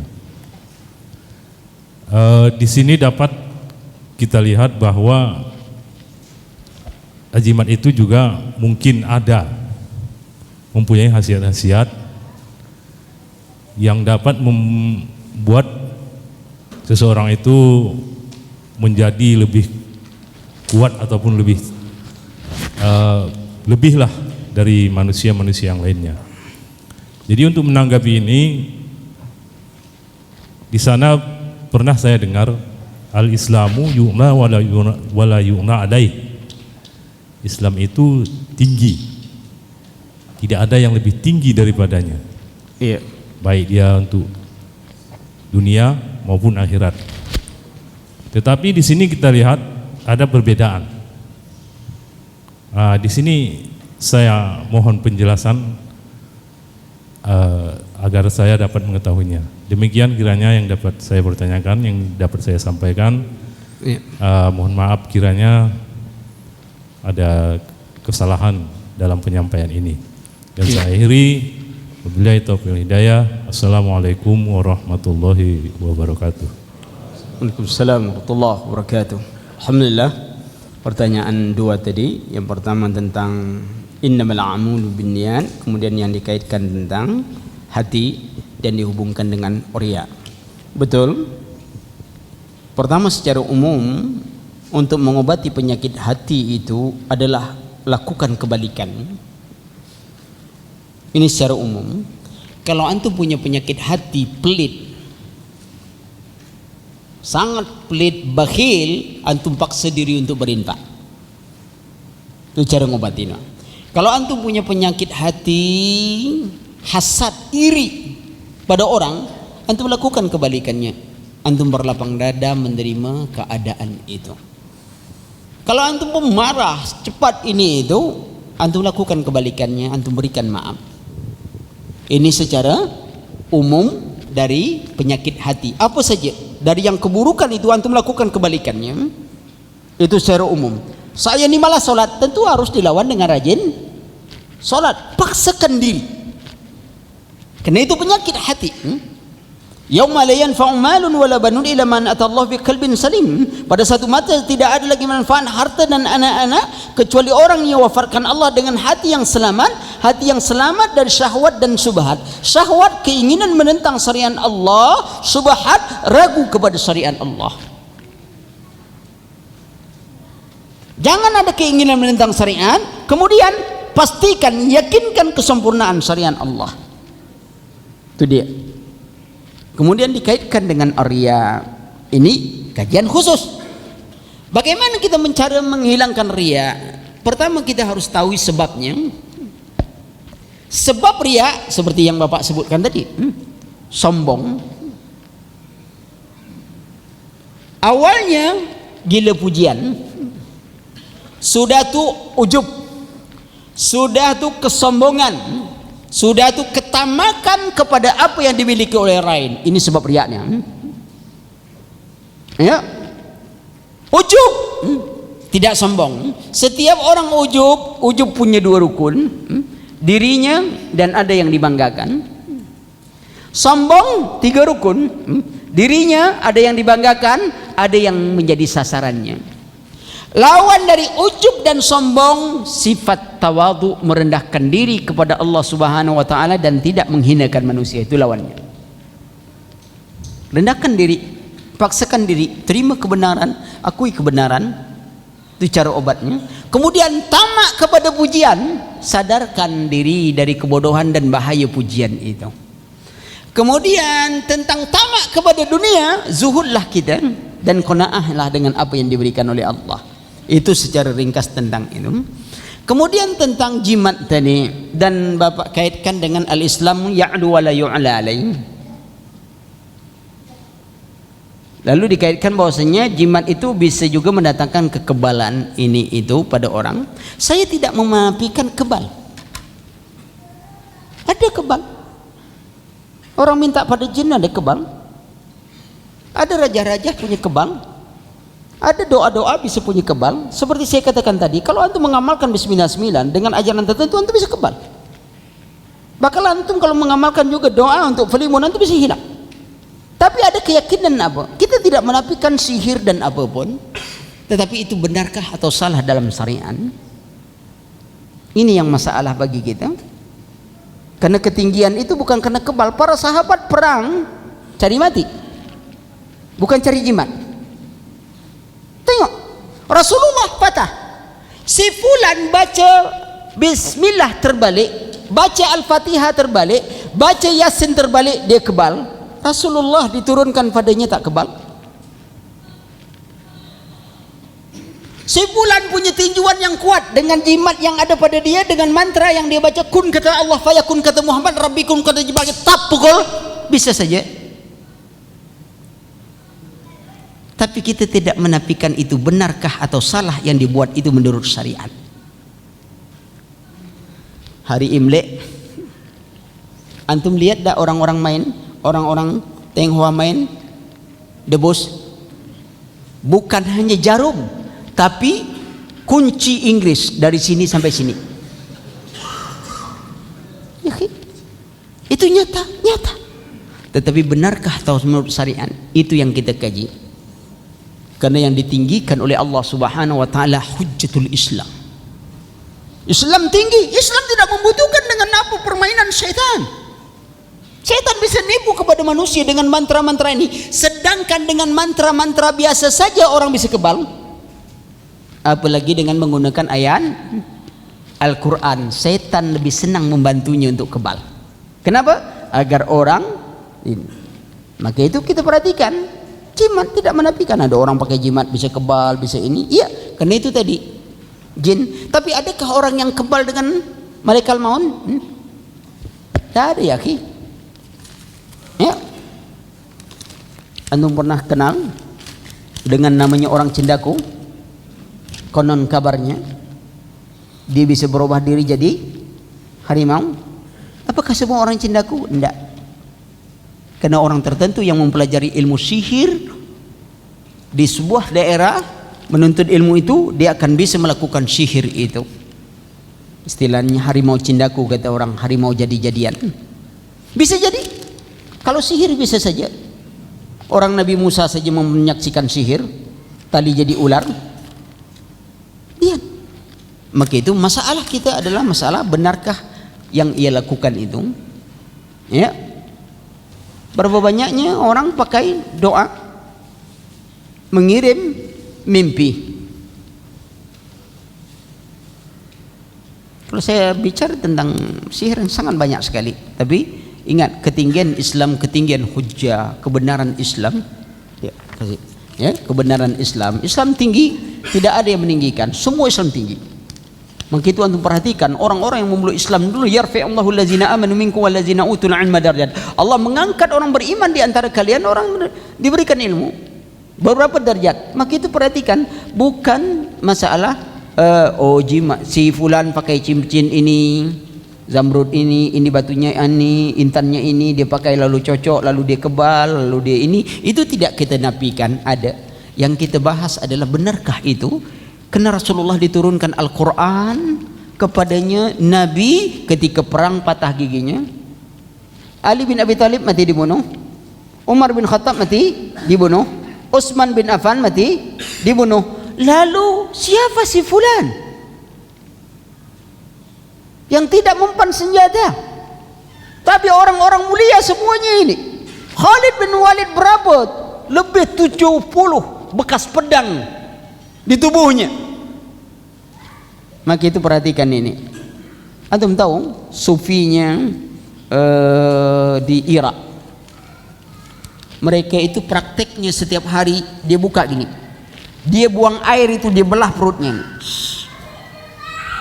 dia keluarkan kotorannya dari perutnya tuh, keluar tuh, sudah tuh dijahit lagi dengan tangannya aja. Lalu kenapa Amerika nyerang mereka tak pakai ilmu itu? Kawan, Ana punya CD-CD lengkap tentang itu. Tidak ada apa-apa, hilang semuanya. Hanya sebuah permainan syaitan. Dan kita tidak ingin larut itu. Maka itu kebal-kebal seperti itu tidak hanya orang Islam. Antum tengok orang Imle, orang mana, orang Sakai, orang apa, kuda banyak ilmu macam itu. Kebal-kebal ada. Hanya saja yang pakai ayat mungkin lebih dibantu lagi. Sebab dengan ayat banyak orang tertipu. Berbeda dengan mantra-mantra tadi. Ya, kalau yang pakai mantra-mantra tadi tak banyak orang tertipu. Ya, mantra pengasihnya, mantra ilmu kebalnya. Kalau dalam Melayu di antara mantra ilmu kebal itu apa kata dia? Bismillahirrahmanirrahim. Kejang aku, kejang rungkup, kejang tunjang tengah laman. Kebal aku, kebal tutup, terkucap kulit tak berjalan. Ya, terkunci, terkancing tak mara berkat doa la ilaha illallah Muhammad Rasulullah. Itu di antara mantra, tapi isi-isi dalamnya lain pula yang dikaji dulu untuk dapatkan kebalnya. Antum baca itu aja tak kebal antum. Ya, yang saya baca tak kebal antum, tapi ada lagi syarat tertentu, tentu tak dikasih tunjuk tahu. Lah sibuk pula orang nak ngamalkan itu. Itu mantra. Ada doa, ada ya, itu dia. Ya. Bagaimana dengan sebagian ustadz yang menyembuhkan penyakit dengan perantara benda seperti telur? Apakah ini syirik? Sebagian ustadz menyembuhkan penyakit, tidak ada seorang ustadz pun yang menyembuhkan penyakit. Mengobati penyakit mungkin. Yang menyembuhkan Allah, ya kan? Oh, pakai telur, pakai ini, pakai itu, umpamanya itu perantara. Tapi antum bisa lihat bentuknya. Biasanya kalau dunia perdukunan lewat jin, biasanya dia akan nanya siapa yang berobat, siapa namanya, siapa ibunya. Itu ditanya tuh. Sebab apa? Kalau antum pergi ke bank, ditanya dak ibu kita, antum nak buat nak buat mesti tak, kenapa tak bapak ditanya? Kenapa mesti nama ibu yang ditanya? Kenapa tak bapak? Bapakmu siapa dak? Ibu yang ditanya. Kenapa? Orang bisa saja punya dua bapak, bapak tiri, bapak kandung, tapi orang tak bisa punya dua ibu, sebab dia lahir dari satu rahim. Tak mungkin sebelah lahir ibu ini, sebelah lahir ibu tu. Begitu juga dunia jin. Maka itu dia akan tanya binti siapa bapaknya atau siapa ibunya, supaya senang menelusurinya. Itu dunianya. Nah kemudian obat macam-macam. Ada orang mengambil pindahkan. Apa pasal pindahkan ke ayam? Kenapa tak ke tikus saja? Banyak tikus mati. Ini ayam nak kita makan, kita antarlah tuh mati pula, ayam tuh kena penyakit pula lagi. Mumbazir saja. Pindahkan aja ke tikus, mati tikus. Tak pindahkan ke babi, mati semua. Tetapi itulah permainan macam-macam. Nah jin, ada orang dengan tokok paku hilang sakit gigi kita, padahal yang di tokoknya adalah paku. Itulah permainan jin. Di tokoknya paku hilang sakit gigi, padahal tukang banyak nokok paku, banyak sakit gigi. Banyak ikhwan, ya, ada ilmu-ilmu tertentu, yang amalan-amalan tertentu, tapi perhatikanlah. Nah apabila dia bersekutukan dengan jin, itu sudah jelas. Tetapi apabila itu bukan persekutuan, dia gunakan alat. Contoh, antum kalau sering sakit dada, ya, obat praktis. Antum ambil putih telur, ambil putih telur, antum ambil kertas, antum letak di kertas ini, letak di dada antum. Kalau rutin antum rutinkan itu, insya Allah itu akan hilang sakit dadanya biasa. Dan itu sudah diberikan Allah. Bagaimana dengan kuningnya? Makan aja, jangan dibuang. Itu satunya. Sangat banyak orang kena kencing nanah. Apa obat? Allah berikan daun ilalang itu yang apa? Rumput-rumput tajam apa itu? Apa akar lalang itu untuk rebus. Itu manfaat untuk kesehatan dan untuk mengatasi kencing nanah. Kan banyak ikhwan. Kalau untuk seperti ini sangat banyak, Allah sudah berikan semuanya. Tetapi kucing dan binatang lebih tahu daripada kita. Tengok kucing pada milih makanan. Maka itu perhatikan ini. Kalau obat-obat itu dia lakukan dengan memang itu sebenarnya kadang-kadang kita tak tahu ya, bahwa itu sebenarnya bukan dia cuma baca sedikit, padahal di jenis obat itu ya, itu sudah ada obat yang diberikan Allah. Saya contohkan satu ikhwan. Antum pernah kenal dengan bawang dayak? Belum? Baru malam nih tahu. Hah? Bawang dayak itu obat 50 jenis penyakit. Antum ambil 6 buah, 6 siung bawang dayak itu, bawang Arab atau bawang sabrang, itu ada 20 jenis namanya. Antum ambil itu, antum merebus dengan 6 buah, antum iris halus, antum rebus 2 gelas air jadi 1 gelas, lalu antum minum pagi hari ini sore sekali, dan itu manfaatnya sangat besar. Antum punya internet, silakan antum tulis bawang dayak. Ya, manfaatnya sangat besar. Kalau bicara tentang pengobatan itu, ya. Kalau antum kena bisul tak pecah-pecah, antum ambil saja daun sirih dengan bawang asam jawa, antum giling gitu, kasih apa sedikit, tempelkan, insya Allah akan pecah dia. Itu kalau obat-obatan seperti itu, ya. Jadi kalau dia pakai telur itu untuk apa? Untuk mindahkan ini, itu dia. Berarti ada permainan dengan jin. Nah itu. Innamal a'malu kita tidak bermaksud untuk riya, tapi hanya untuk memotivasi orang lain. Riya atau tidak riya, sesungguhnya kita tahu apa yang ada dalam hati. Bagaimana ya Ustaz jika seperti hal ini? Memotivasi orang lain itu tidak masalah. Tapi bisa tak kita menahan? Seperti saya berinfak 10 juta, boleh aja. Tapi ingat permainan setan. Kadang-kadang perkara itu tidak riya, kita sangka riya. Kadang dia riya, tapi dia kita anggap tidak riya. Saya contohkan. Contoh begini. Kita kadang-kadang berinfak di sebuah rumah, masjid di kampung. Infak saya 10 juta. Saya 10 juta. Lalu kata orang, "Iya Pak, siapa nama?" Tulis saja hamba Allah. Kenapa kita sebut hamba Allah? Supaya apa tuh? Supaya orang menyangka kita tidak riya. Ternyata itulah yang riya. Kenapa riya? Karena kita ingin orang menganggap kita tidak riya.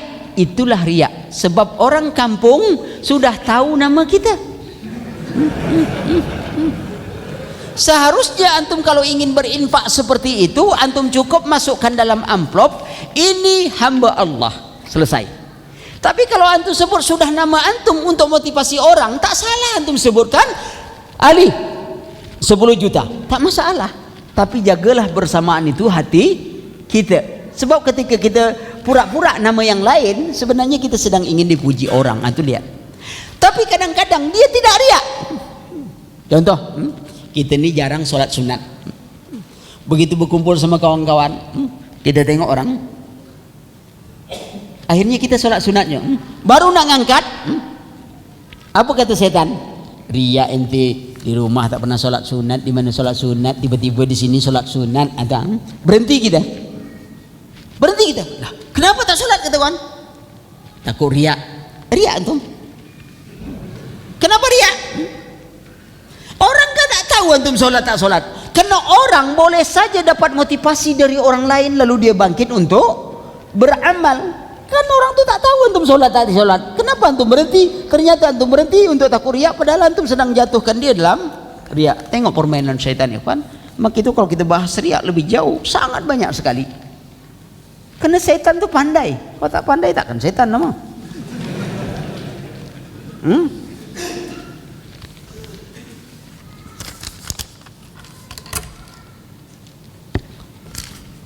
Terakhir, ya. Bagaimana dengan mengajak untuk makan sementara sedang berpuasa sunnah? Oh, ada orang ngajak untuk makan dan menolak, apakah mengatakan sedang berpuasa, apakah ini dinamakan riya? Tidak. Tapi kalau antum makan juga, antum dapat 2. Puasa antum selesai dan antum dapat pahala lengkap. Enak kan? Tapi jangan antum niatkan pas ada kondangan antum puasa dengan harapan dapat 2. Antum main-main namanya. Enggak. Dia. Maka itu kata Rasulullah, bagi orang yang diundang berwalimatul urus, kemudian dia diundang, hendaklah dia datang. Bagi yang berpuasa, hendaklah dia berbuka, memenuhi undangan wajib, dia dapat pahala puasanya penuh dan dia dapat makan. Kenapa keringanan suka kita tak nak ambil? Yuk, ringan, makan dapat. Kadang-kadang tahan kita melongo lagi puasa, tapi ini lagi gila-gila juga. Makan salah, tak makan awak puasa tadi. Ambil ajalah keringanan tu, ya udah. Dan tu kata berniat ingin sengaja gitu. Lalu ada yaki, ya, ini ada undangan makan, kita datang makan. Besok ada undangan ni, puasa lah hari ni. Itu lain masalahnya tu gitu. Samalah kan ringan. Kalau hidangan sudah datang, ada solat isya akan kumandang, ya. Apa yang suruh dulu? Makan dulu. Itu tak berarti 5 menit lagi akan isya, hidangan disediakan. Itu kan salah. Tapi baru antum tak tahu mati lampu ini pas nak makan, azan, makan dulu. Habiskan ini dulu. Tapi jangan nunggu. Berapa menit lagi isya? 5 menit. Makanlah. Nanti kan kita suruh makan dulu kalau azan. Itu jelas tuh main-main tuh. Ya, mudah-mudahan bermanfaat waktu kita. Subhanakallahumma wa bihamdika asyhadu an la ilaha illa anta astaghfiruka wa atubu ilaik. Wassalamualaikum warahmatullahi wabarakatuh.